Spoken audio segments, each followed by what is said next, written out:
Hola amigos, seguimos con estos estudios hoy vamos a considerar un estudio que se llama Pacto Contracto sobre también la doctrina falsa que ha entrado dentro de las iglesias, y la vamos a considerar a la luz de la escritura, a ver si en verdad se puede hacer pacto así de fácil con Dios. O sea, si quiero hacer un pacto, puedo hacer un pacto como ellos enseñan, si en verdad se puede hacer esto, ¿no? Bueno, como si tuvieran alguna duda sobre todo lo que hemos dicho, si esta doctrina de fe, como ellos enseñan, fuera poco, vamos a considerar esto lo que es pacto contrato. ¿Y qué es lo que está, dónde se sustenta, no? Esa es la doctrina de ellos. Vamos a tocar eso ahora. Esto los maestros de la fe que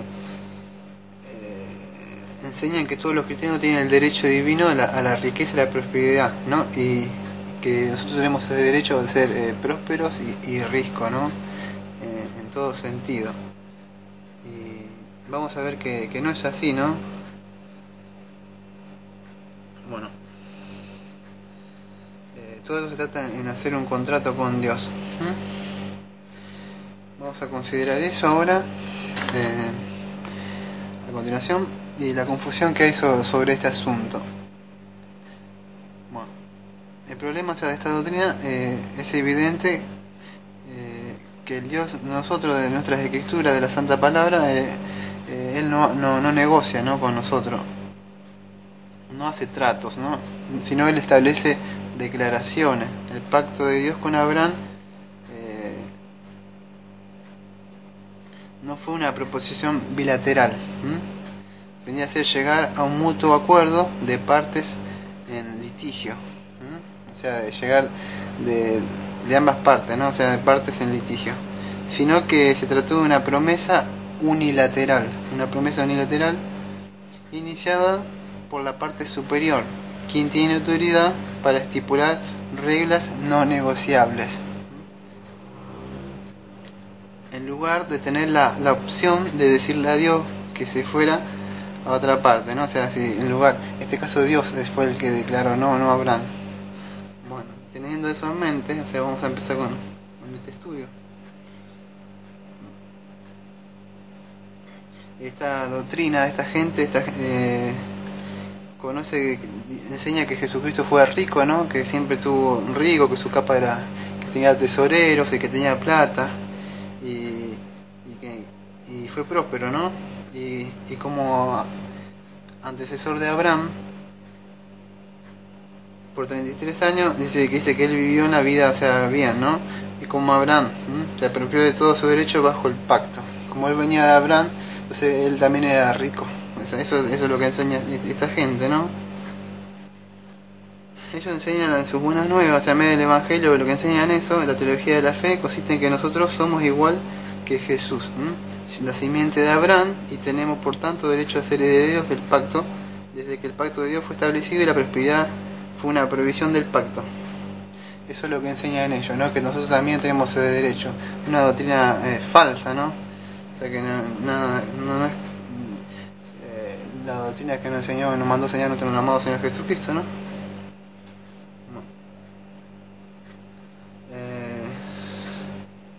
Esta gente enseña que Cristo nos ha redimido de la maldición de la ley para que la bendición de Abraham pueda alcanzarnos. Eso es lo que enseña esta gente, ¿no?, con esa doctrina, ¿no? Dicen, ¿cómo bendijo Dios a Abraham con ganado, oro, esclavos y esclavos, ¿no? Camello y asno. Abraham fue muy bendecido materialmente. Eso es lo que dicen ellos, que al ser bendecidos nosotros no tenemos derecho a ser ese bendecido. Y eso está muy lejos de lo que enseñan las escrituras, ¿no? La Biblia no es un mero contrato que nosotros podemos usar para manejar a Dios.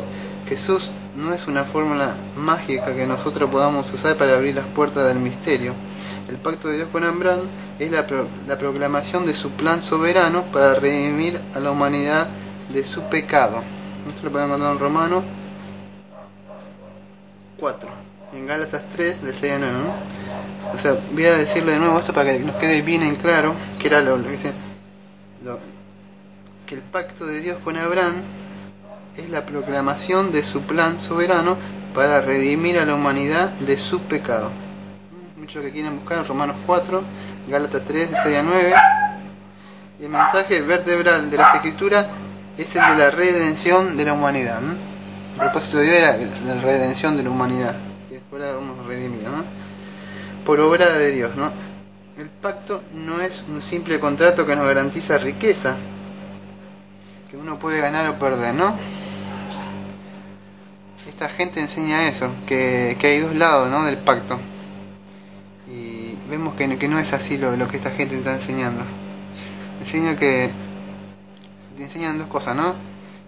Que podemos vivir, o sea, próspero o bajo la maldición de la pobreza. Enseñan esas dos cosas.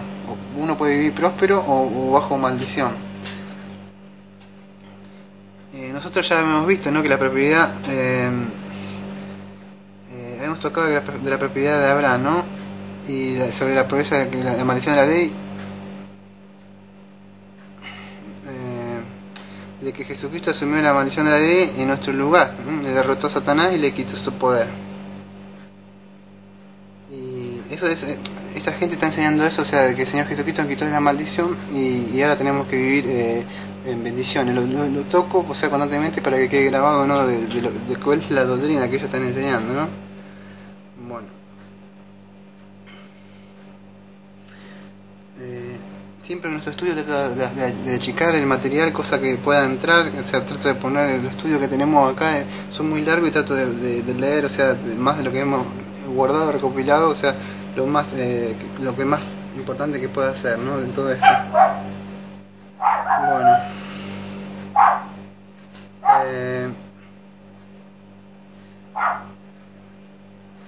Muchos creyentes hoy día aceptan como evidencia las bendiciones de Dios sobre su vida, la posesión de un nuevo automóvil, una casa, un buen trabajo y riqueza, ¿no? Y eso está lejos de la verdad. Jesús nos enseñó que las riquezas fueron un signo de las bendiciones de Dios. Jesús dijo: estrecho es el camino que conduce a la vida y pocos son los que andan por él. Y ya es hora de que el llamado del púlpito sea cambiado de quien quiere una vida de placer y cosas buenas, nuevas casas, automóviles, posesiones materiales, etc. A quien quiere ir al frente, acepta a Cristo a la comunión de su sufrimiento, ¿no? Y el corazón se siente, pienso que entristecido de nuestro Padre, ¿no?, cuando nosotros no somos capaces de despreciar las satisfacciones personales de las cosas de la tierra para poder aceptar la vida que en la eternidad, ¿no? Bueno, en resumen, el pacto antiguo fue un pacto de prosperidad. El nuevo pacto es un pacto de adversidad, por medio del cual llegamos a detestar este mundo presente, haciendo actos para encontrarnos con el mundo que ha de venir, ¿no? El pacto antiguo, o sea, un pacto de prosperidad, ¿no?, que se le daba al pueblo de Israel. El nuevo pacto es un pacto de adversidad, ¿no? O sea, nosotros llegamos ahora a detestar este mundo, no somos parte de este mundo, pero no, estamos, pero no somos parte de este mundo, ¿no? Mundo presente. Y haciéndonos aptos para la nueva el nuevo lugar donde vamos a ir, ¿no?, celestial. Bueno, eso lo queríamos considerar. La palabra, siguiendo con este estudio, que la palabra normal para pacto es sunteke, es la palabra griega sunteke, que es la palabra usada para un compromiso matrimonial o un acuerdo entre dos personas o estados. En el griego de todos los tiempos usaba esa palabra, ¿no?, sunteke. Bueno, y dianteke no significa pacto, sino testamento. Viene de kata dianteken, que significa según las estipulaciones del testamento. Bueno, ¿por qué en el Nuevo Testamento no utiliza nunca sunteke, la palabra primera que usaba, ¿no?, y siempre usa dianteke? Porque sunteke describe un acuerdo hecho en igualdad de condiciones, que cualquiera de las dos partes pueden alterar, pero la palabra pacto significa algo diferente. Dios y el hombre no se encuentran en igualdad de condiciones, significa que Dios ha opción propia y en su libre gracia ofreció al hombre esta relación que el hombre no puede alterar, cambiar ni anular, ni solo aceptar o rechazar.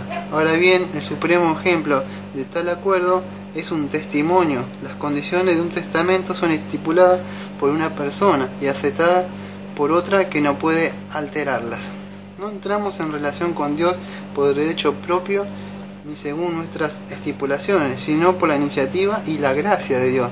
La misma palabra pacto, dianteque, resume en sí misma la deuda y el deber que tenemos para con Dios. Estamos en deuda para que nuestra relación con Dios es debida a la aproximación de Dios y no a nada que nosotros pudiéramos haber hecho. Tenemos un deber, debemos aceptar las condiciones de amor, fe y obediencias impuestas por Dios, y no podemos alterarla sino según la humildad y rectitud estipuladas.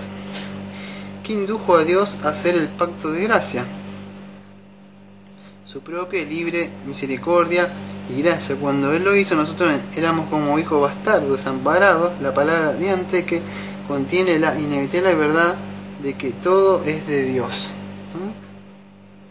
El movimiento de la fe claramente promueve un punto de vista acerca de los dos pactos, que se acopla mejor a la descripción de contraste en vez de la idea bíblica de los pactos. Vamos a considerar estas facetas clave que se distinguen a los pactos de los contratos, una diferencia entre pactos y contratos. Los contratos están orientados hacia las cosas, enfocados en gran parte en los beneficios a los cuales cada componente tiene derecho, mientras que los pactos son orientados hacia las personas, surgiendo de un deseo de formar una relación íntima entre las partes contratantes. Los contratos surgen de un acuerdo mutuo entre dos componentes, por eso envuelve alguna forma de negociación, mientras que los pactos son iniciados por un componente más fuerte, quien ofrece ayuda no negociable, no de necesidad, sino de gracia, como de regalo. Los contratos tienen condiciones que están orientados hacia el cumplimiento enfocado, ciertas condiciones, mientras que los pactos estimulan obligaciones en términos de lealtad personal.